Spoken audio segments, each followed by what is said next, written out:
Hello everybody, my name is Railyn A-Facultad, your radiology technologist for today. So for today's video, I'll be demonstrating pelvis and hip joints, axial projection, or also known as Chassard-Lapine method.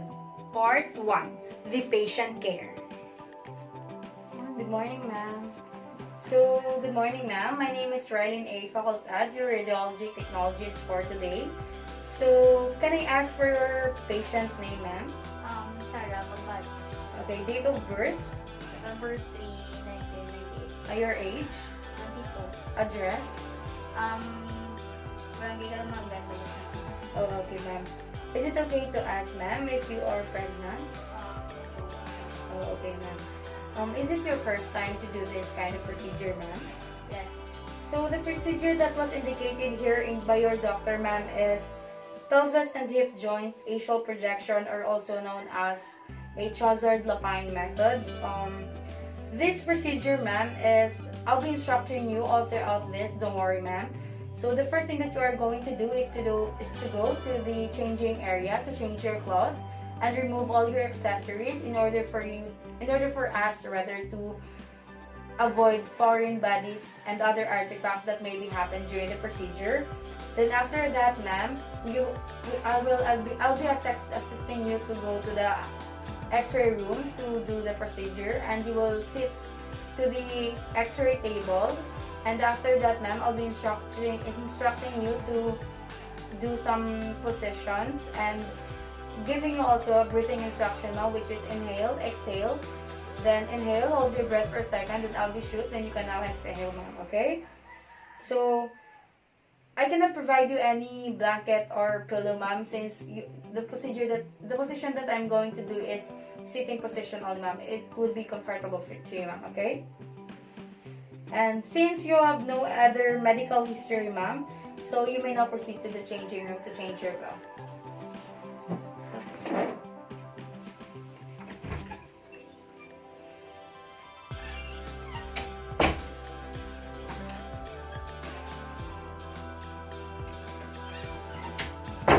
Part 2. Part and positioning details. For the patient position, sit patient well back on the end or side of the table so posterior surface of the knee is contact with the edge of the table. So the patient is seated at the end of the table. His knee is in contact with the end of the table, posterior surface. For the part position, if the patient is seated at the end of the table, place the longitudinal axis of the image receptor perpendicular to the mid-sagittal plane. But if the patient is seated on the end of the table, center the mid-sagittal plane of the body to the midline of the grid.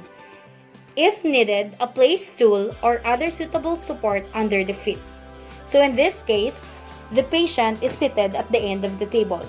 So the image receptor is placed at the perpendicular to the mid-sagittal plane. Next is instruct the patient to lean directly forward until the pubic symphysis is in close contact with the table. The vertical axis of the pelvis will be tilted forward approximately 45 degrees.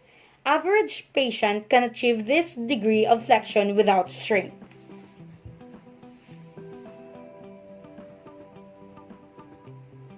-45 And lastly, have the patient grasp ankles to aid in maintaining positions. Like this one. Part 3. The central ray. And for the central ray, perpendicular to the lumbosacral region at the level of the greater trochanter, when flexion of the body is restricted, direct or central ray anteriorly perpendicular to the coronal plane of the pubic symphysis. Just like this.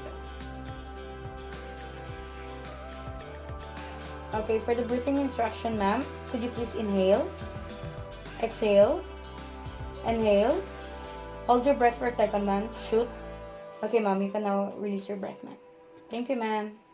Part 4.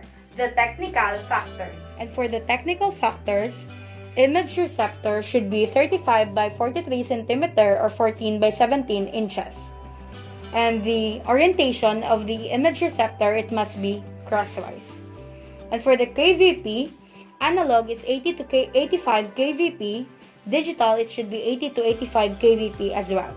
And for the MAS, 20 MAS, SAD, 40 inches. And for its respiration, patient suspend respiration for exposure. Also, for the collimation, collimate on all four sides of the area. And for the placement of the marker, it was placed at the left side because it was the affected side of the patient. Part 5. The structure shown. The resulting image shows an axial projection of the pelvis, demonstrating the relationship between the femoral heads, the acetabula, the pelvic bones, and any opacified structure within the pelvis. Part 6. Pathological indications. Clinical indications. For measuring horizontal or biaxial diameter in pelvimetry to determine relationship of femoral head to acetabulum, to demonstrate opacified rectosigmoid portion of the colon. Part 7.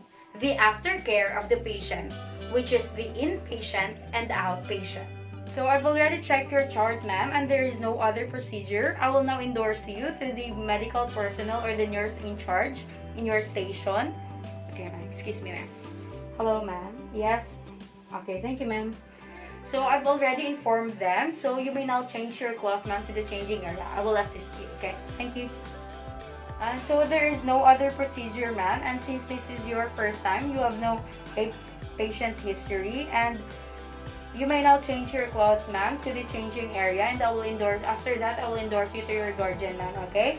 And for the result, ma'am, kindly wait to the waiting area, okay? Thank you, ma'am.